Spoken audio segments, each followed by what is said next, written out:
ஆட்சி அமைஞ்சு 28 மாதம் கழிச்சு அதிமுக அழுத்தத்தினால மகளிர் உரிமை கொடுத்தாங்கன்னு சொல்லி எடப்பாடி பேசியிருக்காரு. அது ஒன்றும் அழுத்த வேண்டியது இல்லையே. அழுத்தம் அவங்க ஏற்கனவே கஜானாவை காலி பண்ணி வச்சுட்டு போனாங்க. வாக்குறுதியை தேர்தல் காலத்தில் முதலமைச்சர் அவர்கள் அன்றைக்கு எதிர்கட்சி தலைவராக கொடுத்தாரு. கொடுத்த வாக்குறுதியை நிறைவேற்றுவதற்கு எல்லா வகையிலும் தயார் செய்ய வேண்டும்.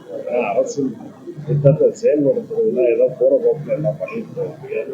இன்றைக்கு கூட ஒன்றிய அரசு தமிழ்நாட்டிற்கு நியாயமாக தர வேண்டிய நிதி பகிர்வை முறையாக தந்தார்களேயானால், வஞ்சகமில்லாத அளவுக்கு அவர்கள் தருவார்களேயானால், தமிழகத்தை திட்டங்கள் செயல்படுத்தக்கூடாது என்ற நோக்கத்தோடு பல்வேறு வகையில் தடுக்கின்ற இந்த நிலையிலும் நம்முடைய முதலமைச்சர் அவர்கள் கொடுத்த வாக்குறுதியை நிறைவேற்ற வேண்டும் அடிப்படையில் தான் இதை செய்திருக்கிறார்கள் தவிர யாருடைய அழுத்தமும் அல்ல.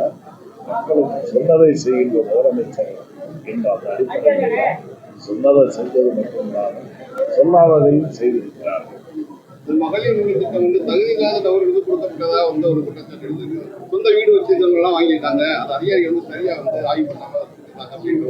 அதிகாரிகள் ஆய்வு போக அவரவர்கள் தருகின்ற அந்த விவரங்கள், அதாவது மனுக்கள் செய்கின்றவர்களுக்கு பொதுமக்கள் தருகின்ற விவரங்களின் அடிப்படையிலேயே ஒருவேளை அதில் தவறுகள் நடந்திருந்தால் முதலமைச்சர் அவர்களை பொறுத்தவரை எல்லாருக்கும் கொடுத்த ஒன்றுதான் இருக்கும்.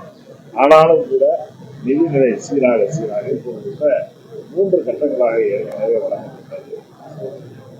மொத்தமாக 1,16,00,000 இப்போ இதுல அதுல பெற முடியாதவர்கள் எங்களுக்கு கிடைக்கவில்லையே என்று இருக்கக்கூடிய மக்களுக்கு கிடைக்கின்ற வகையில் ஏற்கனவே இருந்த விதிகளில் சில தளர்வுகளை செய்திருக்கிறார்கள். ஆக இதுல நிச்சயமா எல்லாருக்கும் கிடைக்கிறதுக்கு வாய்ப்பு. கடன் கொடுக்கறது சிவில் ஸ்கோர் பார்க்கப்படுது அப்படின்ற அது பல முறை நானும் பல இடங்கள்ல சொல்லிட்டேன். துறையின் சார்பில் நீண்ட நெடிய விளக்கங்கள் தரப்பட்டு அனைத்து பத்திரிகை ஊடகங்கள் செய்வது. அது சிவில் ஸ்கோரே இல்லை.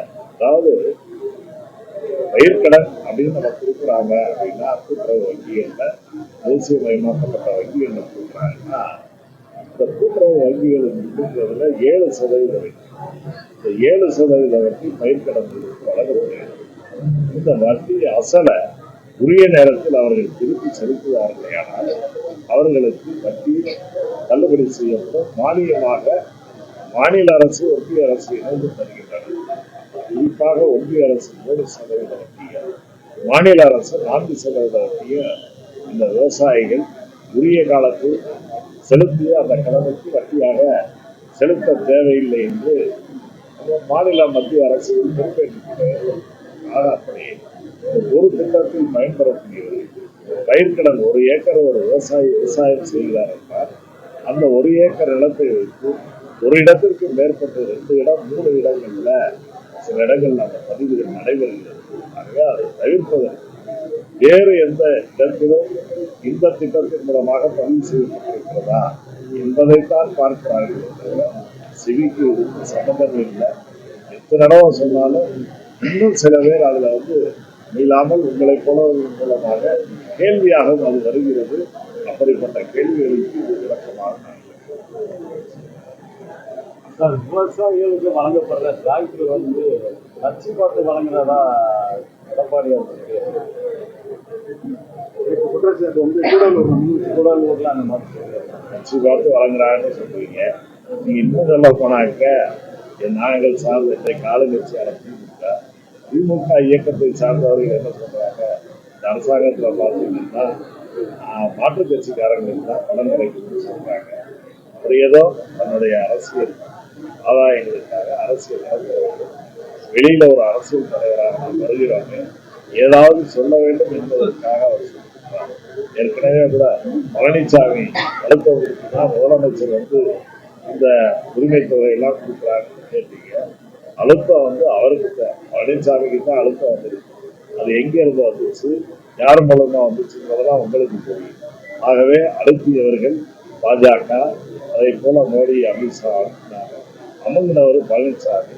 இனி இருக்கிற இடமே தெரியாம போகக்கூடிய சூழ்நிலைகள் வரும். ஆகவே அழுத்தத்துக்கு உட்பட்டவர்கள் அவர்கள் தான். விஜய் திமுகவோட கூட்டணி இல்லைன்னு சொல்லியிருக்காரு. நாங்க கூட்டணிக்காரன் எங்க தலைவர்கள் போய் அவரை கேட்கலையே சார். திமுகவோட கூட்டணி இல்லைன்னு சொன்னாருன்னா யாரும் போய் கூட்டணி கேட்கலையே. பழனிசாமி தான் கேட்டுருக்காங்க. பிளே ஸ்டோர் மற்றும் ஆப் ஸ்டோரில் இருந்து பாலிமர் செயலியை QR கோடு மூலம் பதிவிறக்கம் செய்யுங்கள். செய்திகளை உடனுக்குடன் பெறுங்கள்.